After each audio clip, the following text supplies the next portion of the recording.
Fantastic. Well, welcome back, everybody, and welcome new arrivals. It's wonderful to see you all here. I am delighted to be talking to Katya Henderson, who is a multi-talented writer from children's literature with more than 30 books to her name, some of them behind us on the table here. She's written all sorts of things. She has collected song, she's written poetry, she's illustrated, but most recently she has written this fantastically interesting book, which I highly commend to you. And if you haven't already bought it, I'm sure you will be about to the minute we finish speaking, because it is quite an achievement. So I suppose, Kathy, I'd like to begin just by saying, how did you come to write this, which seems to be quite a departure from many of the other varied but nonetheless sort of different projects that you've undertaken? Tell us how it all started and just give us a little sense of the book. Right. Well, it's a book that crept up on me for a lifetime, basically. And it started from the stories which I grew up with, that my mother and other people told me. Entertainment, backseat of the car, those kind of stories. And which took the place of the family, which wasn't there. I didn't realise there wasn't a family there, but there wasn't. But these stories took that place. And I thought, right, I have children now, I better just write those down. It was in the children's book sort of tradition, I'll just put those down. So I wrote these stories down, and then I looked at them, and questions started to arise. And I started lifting the edge of the stories and looking underneath. And out roared 200 years of European turmoil. And so it became a book which was about, first of all, when and how and where I heard these stories, what the stories were, and what the background was.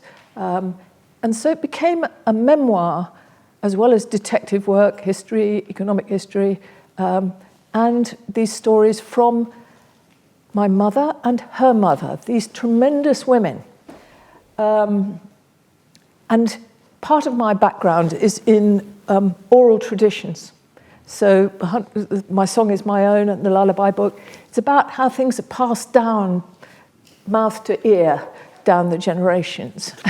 And that's what these stories were. And my contention, what I'm bringing really to today, for everybody's consumption, if you're writing your life stories and biographies and so on, is the fact that I think that the lives of women are very often carried in oral narrative.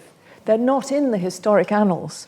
They're not in the big libraries, but they're there. They're kind of floating in the air. And I've always loved stories, so I sort of mopped them up. And it was only as I wrote them down I realized that there was this other narrative, which is how they get passed on and what happened to me. So this is the first one. Do you mind if I just carry on? No, go for it, yeah. So when I was very small, I didn't know anything about the people who weren't there, but there were some photographs. So this is also what goes into life writing, objects, things that are sitting around that you don't really know where they come from. So this was the picture that my mother had on her dressing table of her mother.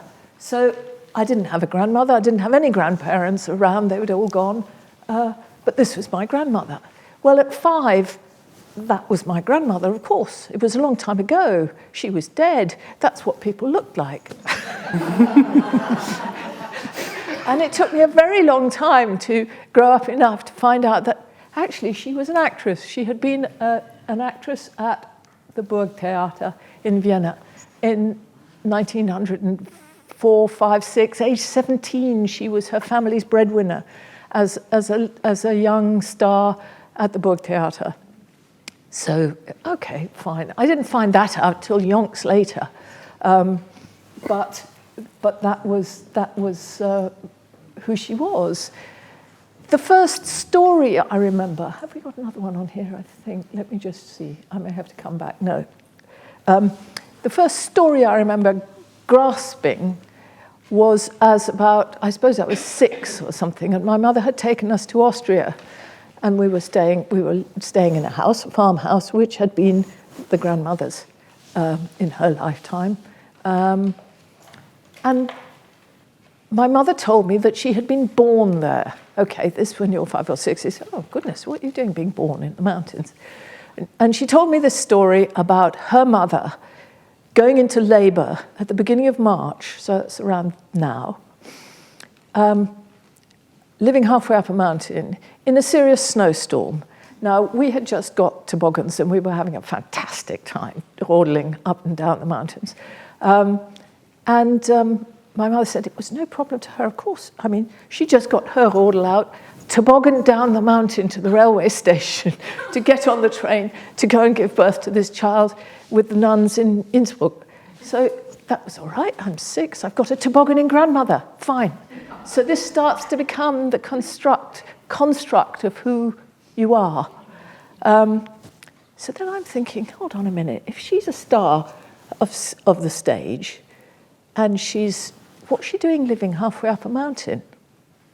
This is a lot later. So I start reading, I start looking, and what you get then is the fact that my grandfather courted her from the Galician front of the First World War. His letters survived and are in a box, and I'd never read them. So he's wooing her, and they marry in 1915, 1917. My mother's older sister is born. By the time my mother is born in 1920, they're halfway up a mountain. Why? What's going on? First World War, the destruction of the Austro-Hungarian Empire, the shrinking of Austria down, all the soldiers with their weapons arriving back defeated in this tiny city in a tiny state. And then you get the Spanish flu. So there's epidemic flu. I only found that out from reading around the history, but it makes absolute sense. If you've got one small child and another on the way, and there's pandemic flu raging around, you go and live in the mountains if you possibly can. So this is what I mean about looking behind the stories. But the stories themselves were what hooked me, if you like. And this book then became the exploration of what went on behind them.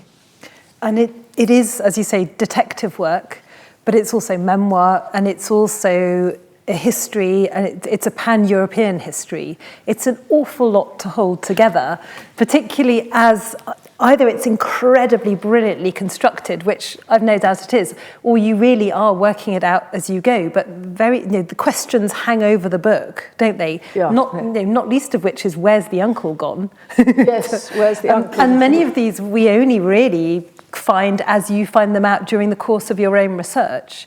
It's actually during the course of my life, because we're following up from being 6 years old on a mountain with a tobogganing grandmother, that's enough, through to being in my 60s and asking questions that I hadn't been able to construct before then.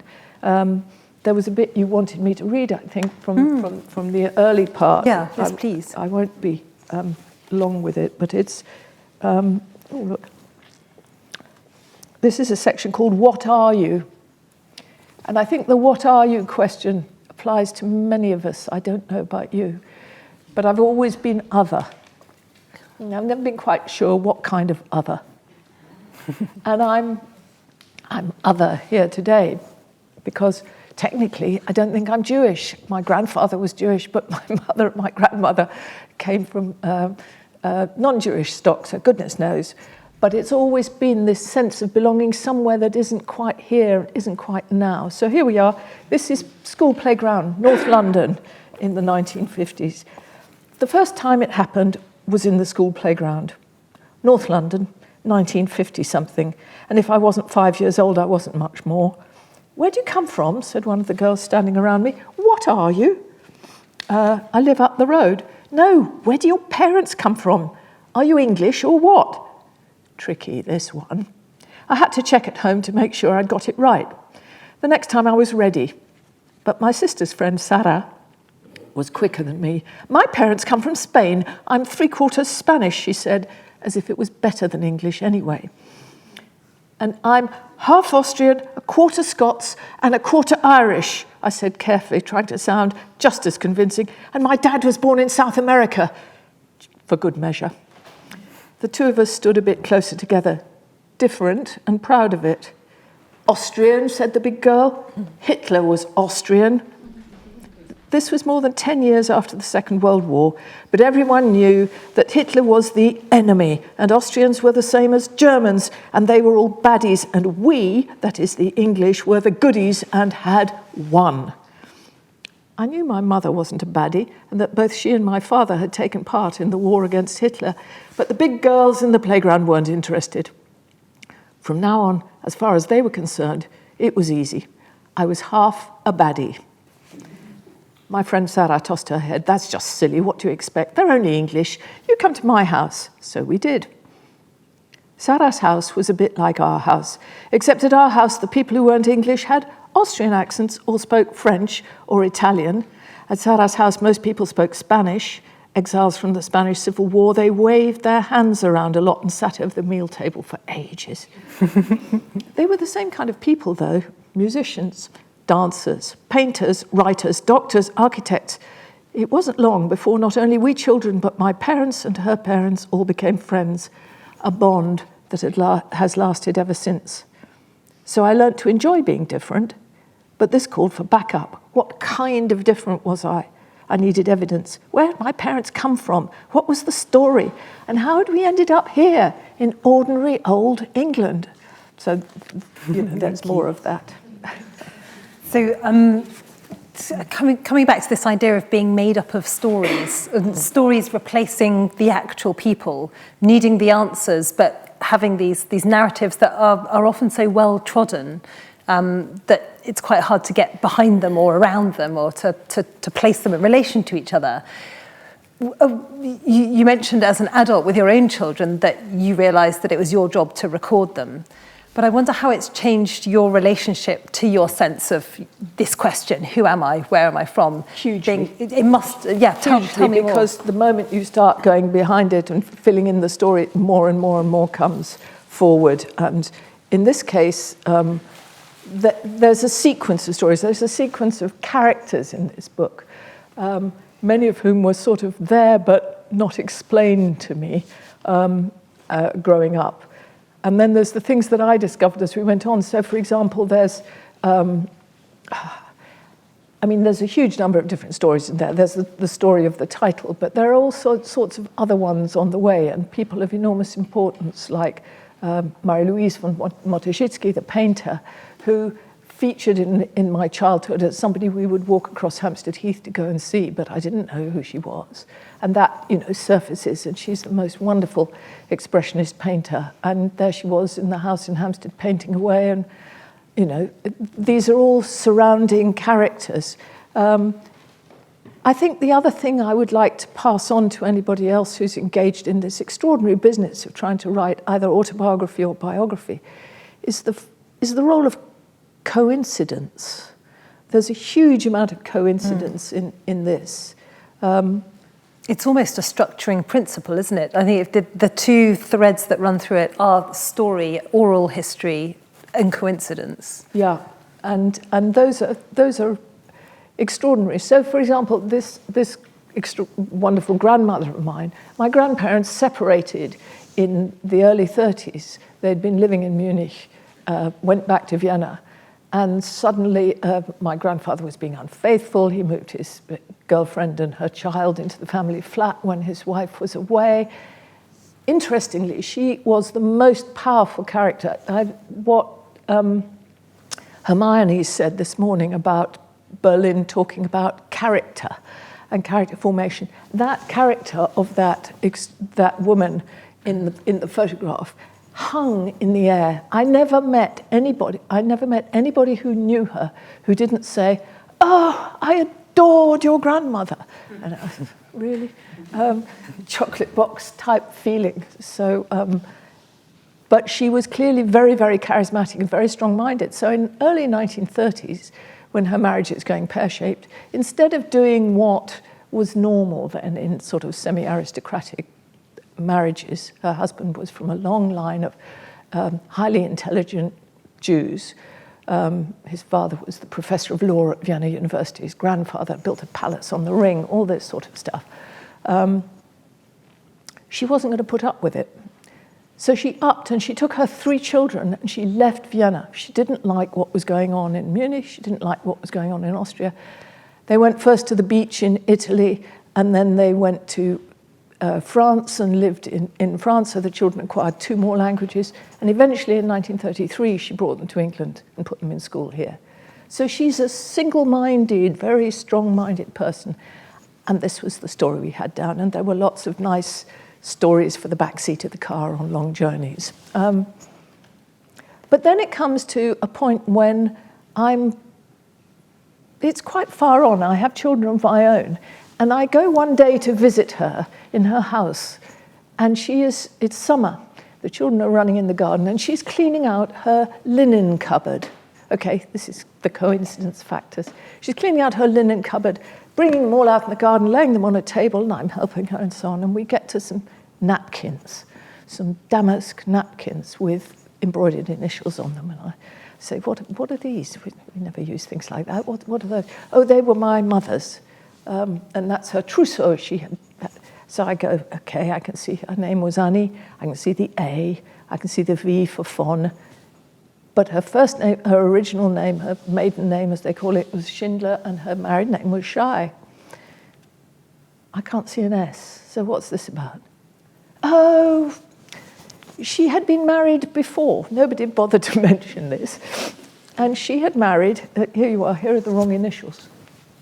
It's on the napkin ring and on the napkin.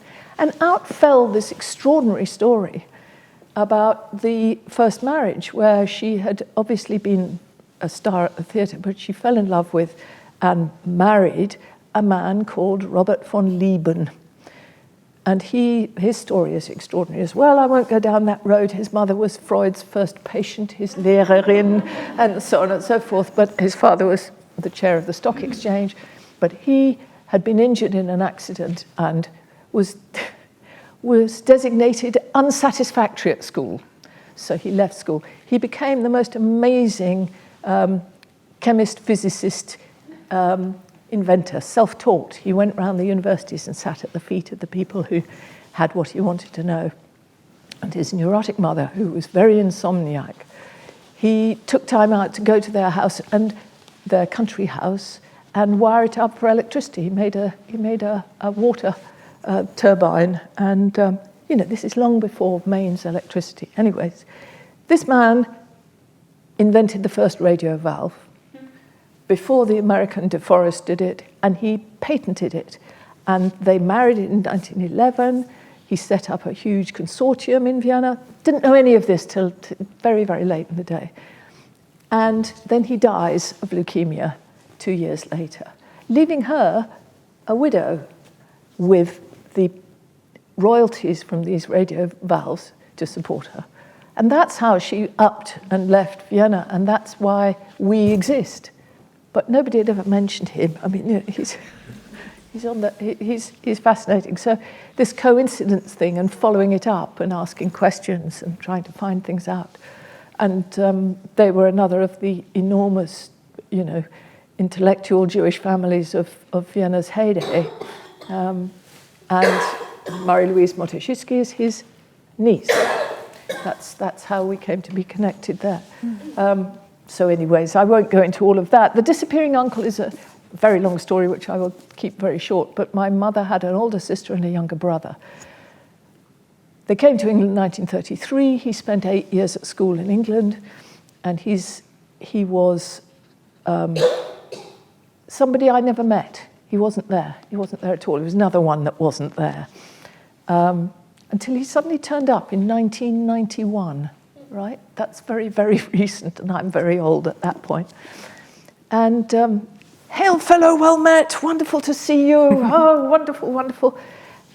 He'd been in Argentina since World War II, and he'd been actually a student in Edinburgh studying for medical school when Italy entered the war, and Churchill issued the order to collar the lot, and he was arrested and interned and lost in the system, and eventually deported across the U-boat-infested Atlantic to a prisoner of war camp in northern Canada in the Arctic Circle, age 16. with a lot of pretty nasty Nazi prisoners of war. So his story contains the history and the politics of that whole period. It is a scandalous piece of British history as well, but so that's where he comes in. And there's more. There's the past and so on. But it's interesting that the book is named about after the uncle, because actually this is, which is publishers. Yeah, the publishers have much to answer for sometimes. But as you were saying to me earlier, this is a book about women, isn't it? It's a book about strong women and lineage and oral history and the gendered links that we have there, because these are often stories that aren't written down. And apart from your uncle's story, very often the men's stories tend to be recorded and tend not to have to be found through coincidence, through domestic objects. Tell me more about that element. I think oral transmission is really interesting, because the quality of what you get, the stories you get, is down to how you listen. And I think children are very receptive. And I think later on, if you're listening to somebody who's telling you something, and you're really, really listening, it very often unlocks a huge amount of stuff. And I think that the women's lives come down that way. How far they come, how many years they come, I'm not sure, but I can almost track them when they come up in sort of history books and things. You think, somebody's told you that. That's different to, you've looked it up in the annals and there was There's a different quality to the anecdote. Yeah, interesting. And for me, I suppose, in the searching for, where does it all come from? It's that quality that meant most to me, that I was seeking in the stories. And there are always somebody in each generation who's got a whole lot of them, will sit and tell you if you like. Anyways, it's just another facet, because I think when you research and you read history books and you're going through documents and so on, it's very difficult to connect with the spirit of the stories, as it were. And what really surprised me about these stories, and I'll talk more about this a bit later, is that actually all of them, including the one which I recorded from my uncle when he came over, the sky is blue, the sun is shining, everything is absolutely fine. It's pretty exciting, isn't it? I'm being, locked below barbed wire on a ship going across the Atlantic. It's tremendously exciting. And there was, a man who taught me how to put a ship in a bottle. They're all told in that vein. So they absolutely refused the victim role. That was not part of any of this narrative. Adventure, yes. Separation, yes. But not the victim role, although you could tell it that way if you wanted to. So I was quite interested in how those stories came together. And what do you do with that as the person who is collecting these stories and then shaping them into one big, complex narrative? Do you raise questions over what must that actually have felt like? What would it really have felt like to be in labour, going down a snowy mountain, giving birth with nuns who aren't even allowed to look at your naked body, so they're outside the room? I mean, how much of an adventure would that have been? Or do you go with the tone of the teller of the story and keep the adventure spirit?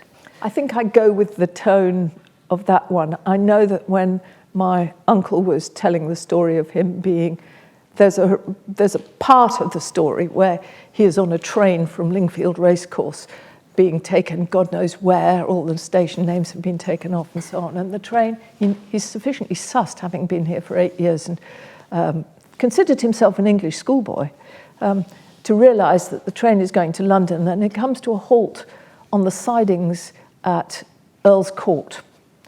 They're under armed guard. And from the window of his carriage, he can see the kitchen window of his mother's flat. She doesn't know where he is. He can't contact her. And, at that point, my heart does this. What must that have been like? But that's in the hearer. It wasn't in the teller. I think it was impossible to accept that it was undignified or unworthy to construe yourself as a victim, I think was what he was doing. I think he was, but he had been away since 1941. He came back in 91. No contact at all, couldn't bear it, couldn't bring himself to come back. So that was interesting. I did go to South America and found 13 first cousins lurking in Patagonia and various other places. And I talked to them, I said, you must know the story about what happened to them in their childhood. No. And what happened to your grandfather when? No. So I find myself sitting on a wall in Patagonia, like the ancient mariner, telling these tales, and them going, oh, well, that explains why he was so withdrawn, why he was so aggressive, all the rest of it. It's the pieces coming back. So the oral transmission continues even at the point of writing and finding these stories. You're continuing the family tradition. Absolutely. And also place as well. So we talk about objects. There are lots of objects that speak of these stories, that prompt people into stories. And these wonderful coincidences all the way through the book. But houses and place, they also feature very heavily, don't they? Yes, I think for me anyway, the house we grew up in was a big feature. And it was basically where I was. I didn't have a great social life or anything, but there was that. But there's also... Let's turn your microphone a little more around. It's getting Can you hear it? It's getting buried in my coat. Thank you for telling me. Yes, one good example of place is... basically, I didn't meet any of the relatives really until after my mother had died, when I met her very elderly, 90-something-year-old first cousin, who was a real character and had lots of stories. And he told me that the great-great-grandfather had come, the one who came to Vienna as a sort of Dick Whittington figure and made good, had come from Hungary, or Austria-Hungary, a place called Günz. And it just so happened that there was a big family wedding in his family there in Belgium, and he died just before it. And I found myself driving from Austria into Hungary to visit friends. And I was thinking about him and remembered that he'd said that the Schei's, my grandfather's family, came from Günz. So I thought, I looked it up, and it's now a place called Köseg. And I stopped. I thought, I'll stop for 10 minutes, have a look at it, carry on, think about the old man, and go on to see my friends. So I did stop and found myself in this very, very small border town, right on where the Iron Curtain had been. And it was being absolutely deluged with EU money. This is 2011. The streets were up, and the whole place is sort of medieval to Baroque, and there it stops. And it's very, very lovely. So I walk around and so on. The guidebook has half a page, says there's a derelict synagogue and it's locked up, and there's a Benedictine church, and there's umpteen churches and so on and so forth. As it turned over again, sorry. So I then got caught, and I won't tell you them now, there's a lot in the book, in a cascade of coincidences. I was talking about coincidence before. This was just extraordinary. It was like being picked up by a tidal wave. And my 10 minutes turned into 3 days. And at the end of that 3 days, I had picked up a lead here, a lead there. Turns out the family had come from this town. I didn't know anything about this history. We're talking 1790s. We're going back. And I found myself standing in a derelict building, a derelict synagogue, where the windows were out, the birds were flying through the sunlight, and they had just left. They had just gone to Auschwitz, as far as I was concerned. It hadn't been touched since 1944. And I'm standing there, and I look up at the ceiling there. And there on the ceiling is my mother's family name. I'm going, what? Sorry? So you get this business of being picked up and turned over and run with. And as it happened, I passed it, and this locked gate was open just this much, and I thought, right, I've just heard that he built this, so I'll go in. And a woman helped me to get in, and I wanted to leave her a gift, so I decided that I would photocopy a family tree I happened to have in my pocket, and I needed somewhere to photograph it, to photocopy it. So I found myself in the university in this town. It has a very fine Institute of Advanced Studies there, using the photocopier. And I'm photocopying away to get this together for this lady before I left for where I was going, when a tall, handsome, very brisk, dynamic man comes striding in, and he's clearly the boss. And I'm going, oh, hello, I'm using your photocopier, I hope you don't mind. And he goes, why are you using my photocopier? I went, well, I got into the synagogue yesterday. What do you mean you got into the synagogue? Nobody gets into the synagogue. Well, I got into the synagogue yesterday, and I'm photocopying this for the woman who helped me. And then I thought, in my complete ignorance, as a tourist from London, I thought, I have nothing to lose here. I've absolutely nothing to lose. This town is being renovated from top to bottom, everywhere except this. And I said, I see you're teaching cultural heritage management here, among other things. You're doing master's degrees in cultural heritage management. So tell me something. How do you justify leaving a bleeding wound like that building in the middle of your town? Yeah, no, it's not very good, is it? Nothing goes with his mobile phone. He comes back 5 minutes later saying, come with me, we're having a meeting with the mayor. And from there, a meeting with the Minister for Culture. From there, over 11 years. Last year, the synagogue finally bought back by the state, who had sold it, they had no right to sell it, who had sold it to be turned into an Irish pub by a property developer.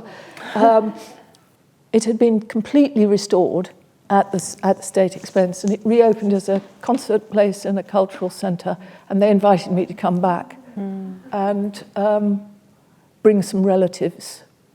And we renamed a street from which Philip Shire's name had been removed, and so on and so forth.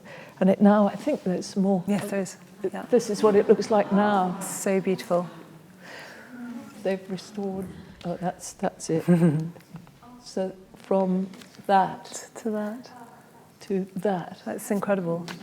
And it's a wonderful testament to the power of the book as well, isn't it? Because, again, another coincidence, had you not been researching, had you not been asking the right questions to the right people, these things wouldn't have happened. I think there wasn't a book in my mind at the time. It was, does anybody know anything more? Anything earlier? Anything whatever? And then it turned over, and it became a very important part of the book. And as it happens, books then become motives. They become, things happen because of books. Yes.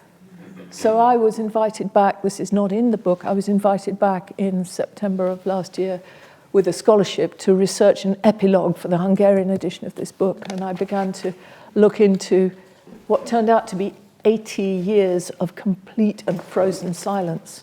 We do not speak about anything 1944 onwards. So it's been quite an experience, that one.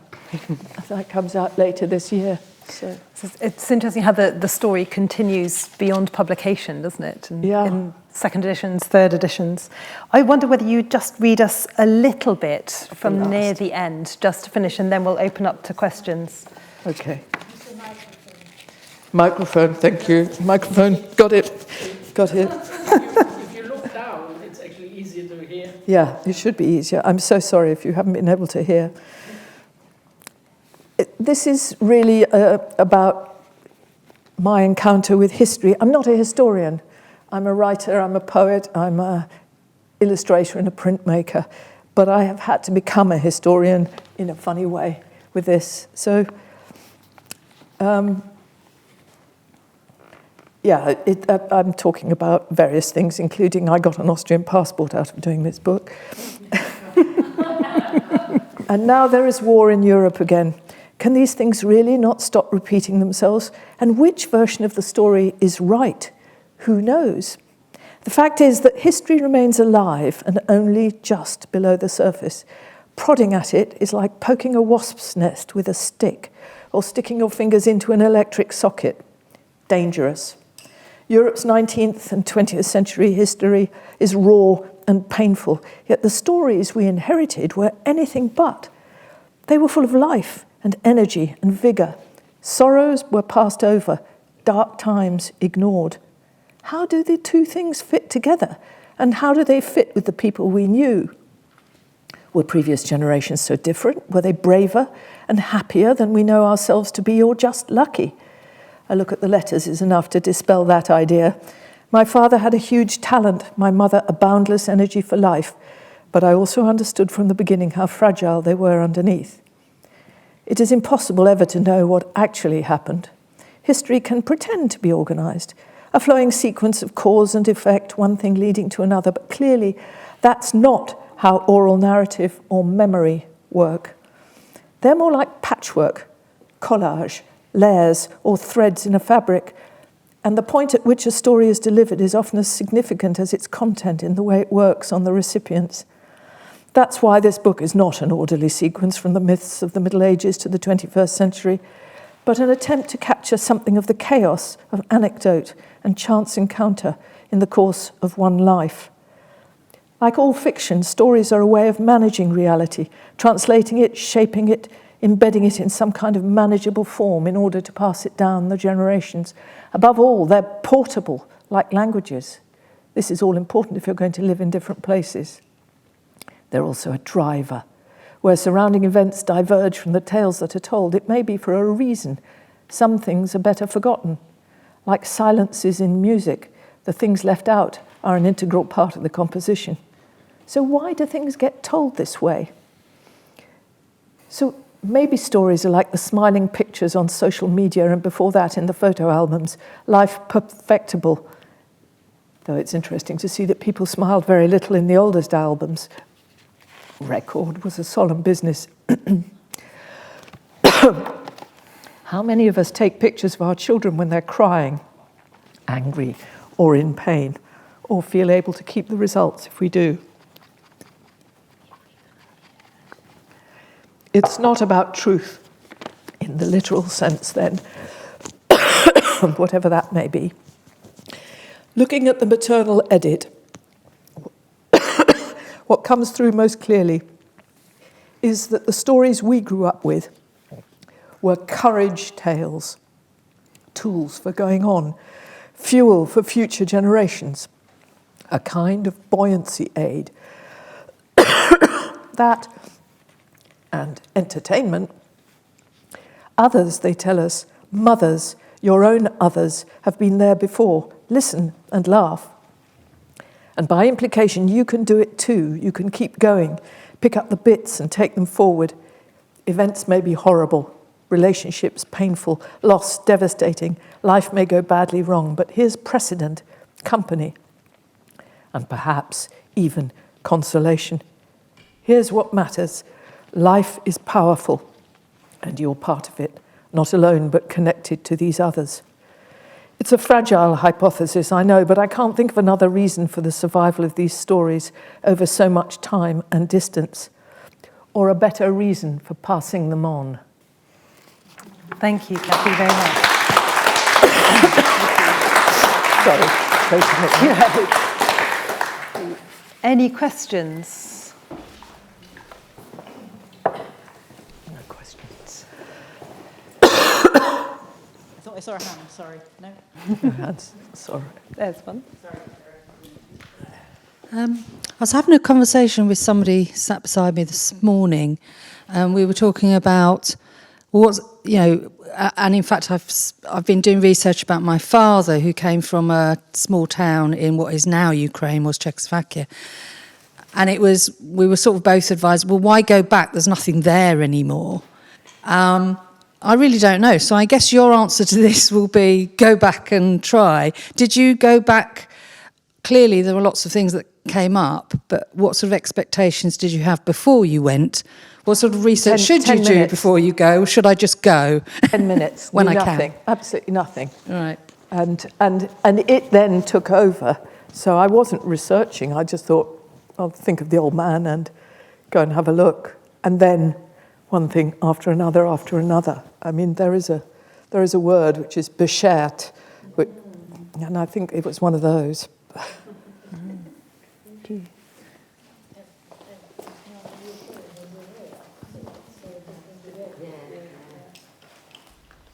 I just wondered if you felt guilty about when you read all these and you look back and, you know, when people have died and things, and you think, oh, I wish I could have asked them this. Was there any element of guilt that you didn't find out? Sadness, maybe, but not guilt, because it was the story.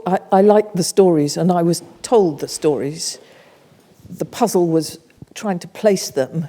And I suppose I've done My Song Is My Own. That's a collection of songs about women's lives in this country for 500 years or so, that got passed on down. And there's this honing process that goes on with the telling of a story. You must know it yourself. You know, when you're entertaining someone or telling someone something, it gets shaped. And I suppose I took them like that. They're sort of like grapes on a vine. The question was, what was the vine? And I suppose I know I'm not a historian, and I don't have the tenacity to go through every legal document in every archive everywhere. But I can still find meaning in things like pandemic flu and that sort of thing. You get the connection. And also I became aware of how abysmally ignorant I am and was of European history. I mean, educated in this country in the 50s and 60s, nothing, absolutely nothing. It's very modest of you not to call yourself a historian, and I know that isn't necessarily where your career has gone, but it is meticulously researched. And that marshalling of 300 years of European history alongside the personal, the universal to the particular, takes some doing, doesn't it? I wonder how structuring that, holding these huge histories in ways that are useful to shine light on these very personal stories. What kind of difficulties did that pose? I had to do a lot of reading, and every time you read, I mean, there's some fantastic work out there, as you all know. There's huge amounts of tremendously important research and work done, and the more you read it, the more you realise you don't know. I mean, but I think there was a process by which, as I read, certain things jumped out as fitting that particular story, and that helped. That's interesting. Yeah, with certain bits of information. Yeah, thank you. So, Kathy, were the stories you were being told as a child in the back of the car, do you think they were forms of sort of entertainment or, amusing the children? And to what extent did you come to think of those stories as a kind of disguise or a way of not telling the family story? Because I had, I may say, such experiences as a child when I was told a lot of very funny stories about the past, which turned out to be a form of, as it were, not telling you anything. Well, I think that's a very sort of valid point. I don't think I ever responded to them that way, because it was entertainment. Absolutely, this is long. My mother was somebody who didn't observe, nor her mother before her, national boundaries. We don't really do national boundaries. You know, you go to France and yes, you have to wave your passport, but you change language as you go over the border, and we were brought up with that as an idea, but it meant many very long car journeys, and they were entertainment. They were also explaining who she was and where she came from. I didn't think she was not telling, though, like I say, it's the silences in music. It makes part of the tune, and I don't suppose I ever. No, I didn't feel that things were being left out. I think things were forgotten, and different people tell you different things. But I took it as a what's the word? A sort of canon. It was a creation. It was a sequence of stories that was in itself a creation. And I hope that in looking at some of the history, I haven't undone that. But it helps to sort of place them. And I'm sure you could tell the whole thing in the other way as well. But there was a lot of sadness around in my childhood. My father was a depressive. My aunt committed suicide. There was all sorts of madness and sadness and badness. But these things somehow were, courage tales. I think there's an argument to be made for looking at courage tales and looking at oral narrative in that context and just seeing